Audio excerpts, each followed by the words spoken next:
There you are, the glitch in their perfect little script, the walking contradiction, the breathing paradox, the one they can't file away in their neat little boxes. You know what's fascinating? They've been studying you for years now, taking notes, comparing stories, trying to crack your code. And every time they think they've figured you out, you do something that completely shatters their analysis. One day you're feeding stray cats with tears in your eyes.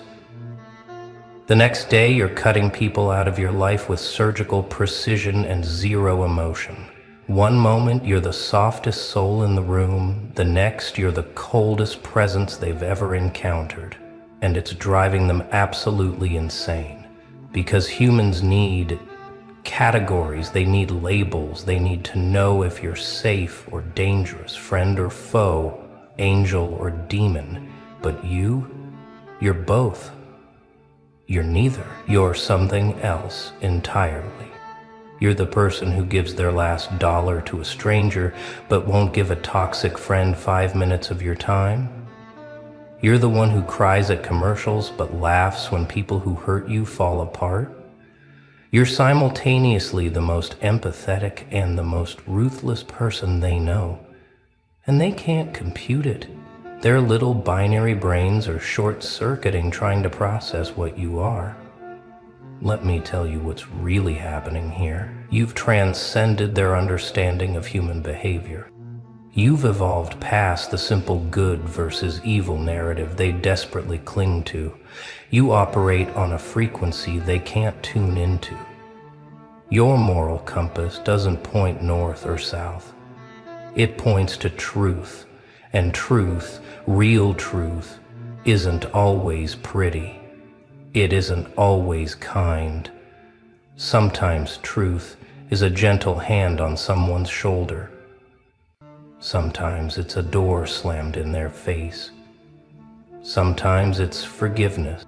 Sometimes it's permanent deletion from your existence. And you've mastered the art of knowing exactly which one to deploy.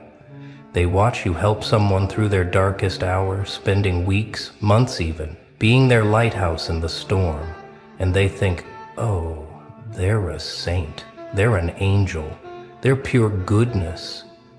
Then they watch you ghost someone who crossed your boundaries without a single explanation, without a goodbye, without even a flicker of guilt. And suddenly they're whispering, psychopath, monster, how could they be so cold? But here's what they don't understand. Your kindness isn't weakness. Your cruelty isn't evil. Both are calculated responses to what the situation actually demands, not what social programming says you should do. You weren't always like this, were you? No. There was a time when you were simpler, more digestible, more predictable. You were either all heart or all hurt, never this sophisticated blend of both. But then life happened, betrayal happened, being too good got you burned, being too trusting got you buried, being too pure got you poisoned.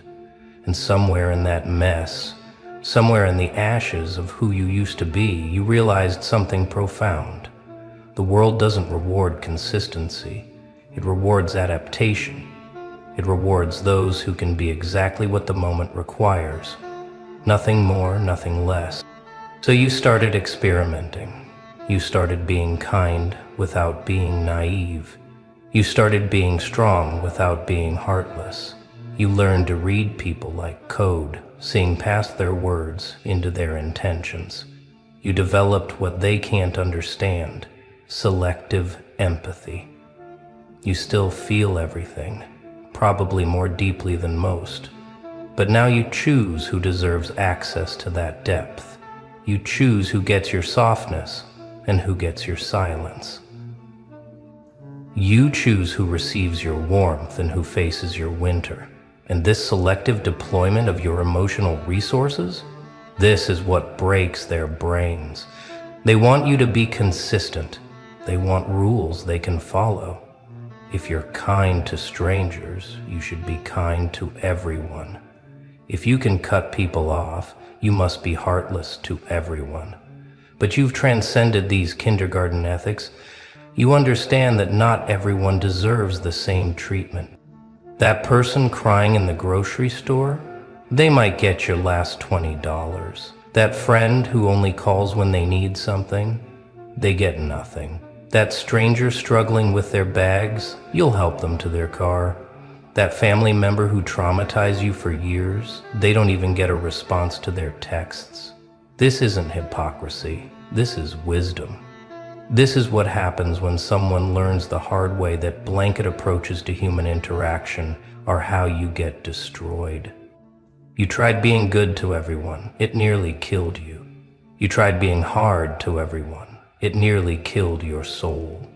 So you became something more sophisticated. You became someone who can hold infinite compassion and infinite boundaries simultaneously. Someone who can love deeply and leave quickly. Someone who can forgive everything but forget nothing.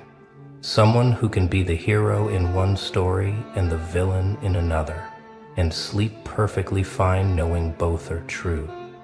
What really terrifies them isn't your duality, it's your peace with it. You don't struggle with this anymore. You don't lay awake at night wondering if you're good or bad. You've accepted that you're both, neither, and something beyond their comprehension entirely. You've stopped trying to fit into their moral framework. You've stopped explaining your choices. You've stopped justifying why you can be an angel to one person and a demon to another. You just are. And this self-acceptance, this integration of your shadow and light, this is what makes you dangerous. Because once you stop needing their approval, their understanding, their categorization, you become ungovernable. You become unpredictable in the most terrifying way. Not chaotic unpredictable, but strategically unpredictable. They can't manipulate someone they can't predict. They can't control someone they can't categorize. They can't guilt someone who's already made peace with their own darkness. They can't shame someone who wears their contradictions like armor. So they keep trying to figure you out, hoping to find the key that makes you make sense. How can they volunteer at homeless shelters but refuse to help their own toxic family? How can they cry over a dead bird but feel nothing when their ex got karma? How can they be so generous with strangers but so ruthless with people who betrayed them? They ask these questions like they're contradictions, but you know they're not. They're evidence of someone who's learned to distribute their energy wisely. Someone who's learned that universal love is a beautiful concept that gets beautiful people killed. Someone who's learned that having a big heart doesn't mean everyone gets access to it. You've become the thing they fear most. Someone who can't be manipulated through conventional means. They can't use your kindness against you because you've learned when to turn it off. They can't use your darkness against you because you've learned when to embrace it. They can't use guilt because you've already accepted what you are. They can't use shame because you're not ashamed of your complexity. You're a walking proof that humans don't have to choose between being good or being strong. You can be both. You can be neither. You can be whatever the moment authentically calls for. Let's talk about what you've really mastered here. It's not just being good or bad. It's knowing when each is appropriate. It's having the wisdom to recognize that some people need your softness to heal, while others need your hardness to learn. Some situations require your full heart, while others require your full absence.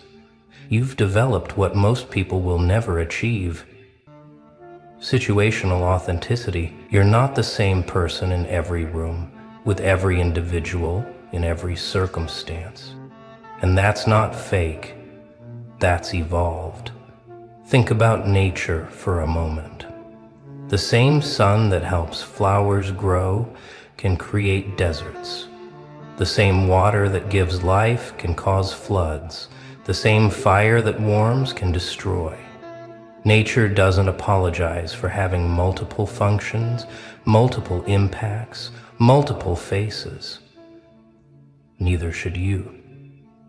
You've learned to be like nature, giving what's needed, taking what's necessary, destroying what's harmful, nurturing what's worthy. This isn't confusion, this is complexity. This isn't disorder, this is advanced order that simple minds can't recognize. They keep trying to test you, don't they? Pushing buttons to see which version shows up. The saint or the psychopath, the angel or the demon, the healer or the destroyer. But what frustrates them most is that you don't react from emotion anymore. You respond from wisdom. That person trying to trigger your darkness with their sob story, you see right through it. That person trying to manipulate your kindness with guilt, you're already 10 steps ahead. You've become impossible to play because you've learned all the games. You've become impossible to fool because you've integrated all the shadows. This is why they can't stop talking about you. This is why you live rent-free in their heads. Because you represent something they can't achieve. Perfect balance between light and dark. Perfect integration of saint and sinner. Perfect harmony between helping and harming. But only deploying each where it truly belongs. You're not confused about who you are. They're confused about how to handle who you are. You're not lost between two identities. They're lost trying to figure out which one is real. But you know the truth. They're both real. They're both you. They're both necessary. Here's what they'll never understand about your particular brand of power. It comes from being unreadable. It comes from being simultaneously capable of great love and great indifference. It comes from them never knowing which version of you they're going to get. Not because you're unstable, but because you respond to what's actually in front of you, not what they expect. This psychological ambiguity you carry, it's not a weakness, it's your greatest strength. It keeps everyone on their toes. It keeps manipulators at bay. It keeps the users guessing, and the genuine ones grateful. You've noticed it, haven't you? How differently people approach you now. There's a hesitation in their step, a calculation in their words. They're trying to figure out which buttons to push, which version to appeal to. But you've removed all the buttons. You've transcended their simple cause and effect understanding of human behavior. You don't react. You choose.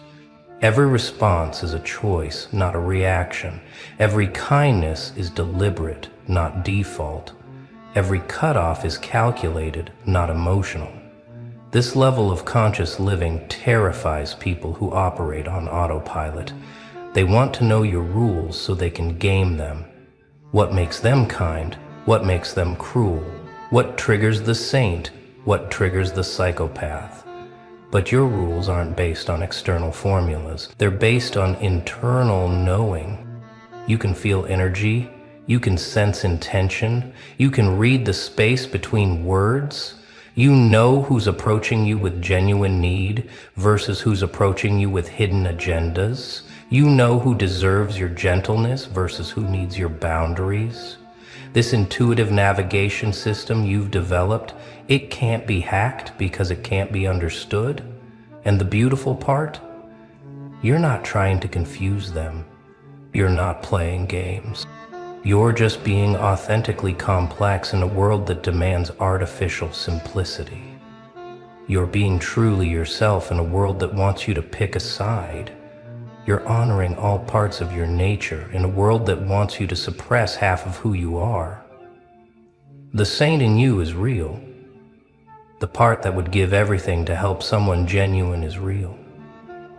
The psychopath in you is real.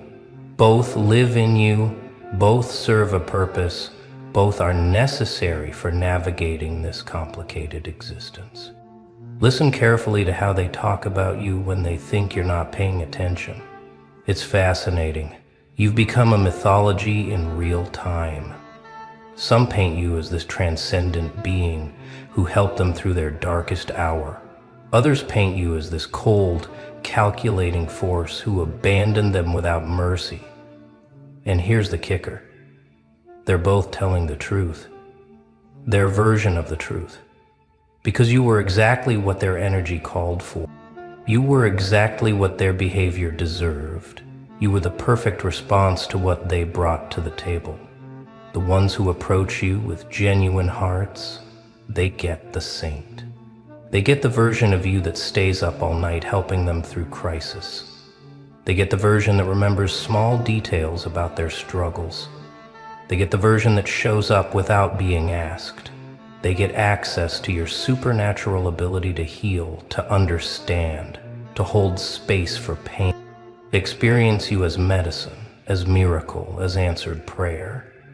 And they're right. That's exactly what you are for them, because they earned it with their authenticity. The ones who approach you with games, they get the psychopath. They get the version of you that sees through their performance.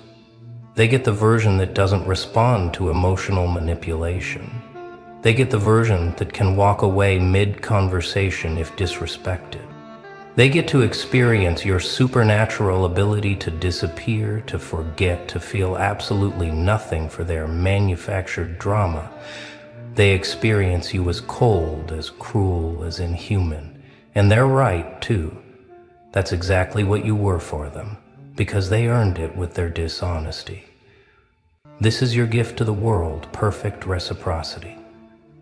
You don't give more than what's deserved. You don't give less than what's earned. You're a perfect mirror of other people's energy, but elevated. Their kindness comes back as sainthood. Their cruelty comes back as psychopathy. Their genuineness unlocks your depth.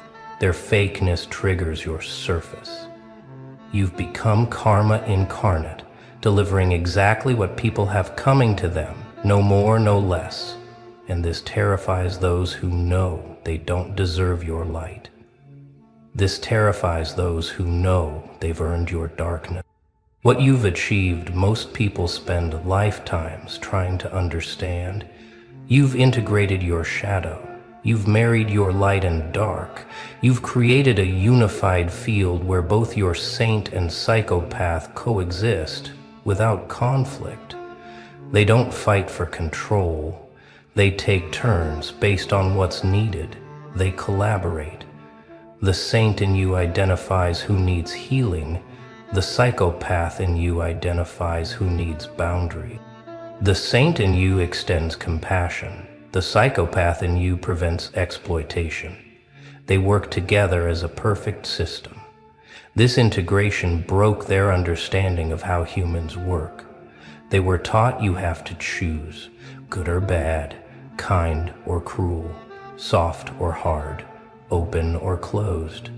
But you proved that's a false choice created by simple minds who can't hold complexity. You proved that the most evolved beings are those who can access their full spectrum without shame, without conflict, without confusion. You can be the person crying over a homeless dog and the person who feels nothing when toxic people suffer, in the same day, in the same hour even. Because both responses are true to what's actually happening. They keep waiting for you to pick a side, to finally settle into being one thing they can understand. But you're never going to give them that satisfaction.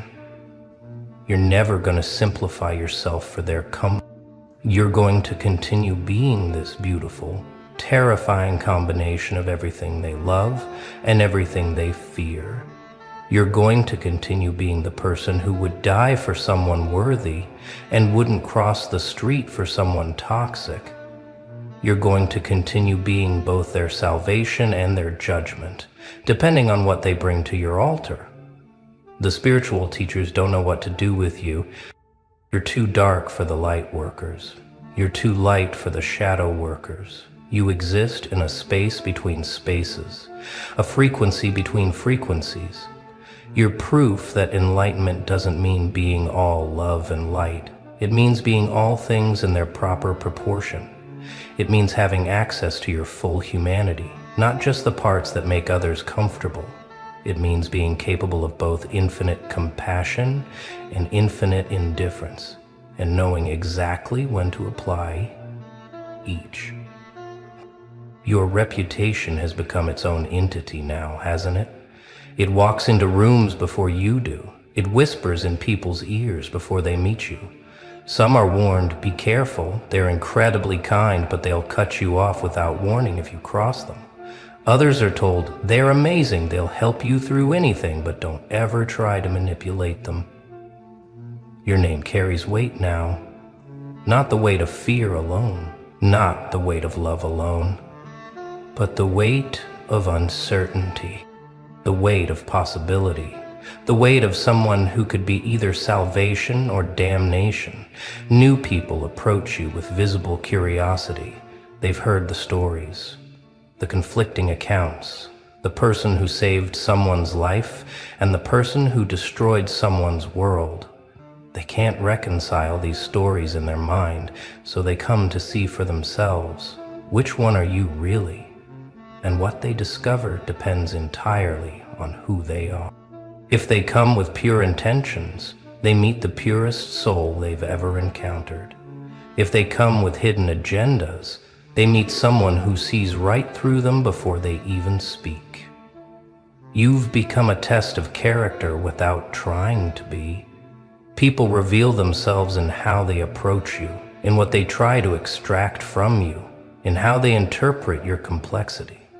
The good ones appreciate your multifaceted nature.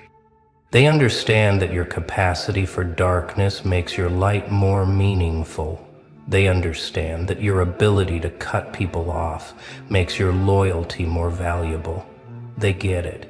They get you. And these are the ones who get to experience the full magnificence of what you've become. They get the saint and the psychopath, and they're grateful for both. The others, the ones who can't handle your complexity, they create their own suffering.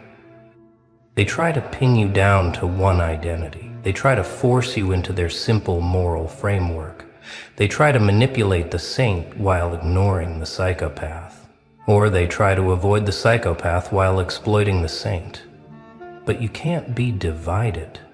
You can't be played against yourself. You are whole, integrated, complete. And those who can't accept all of you get none of you. Those who try to choose which parts of you to engage with find themselves engaging with nothing but your absence.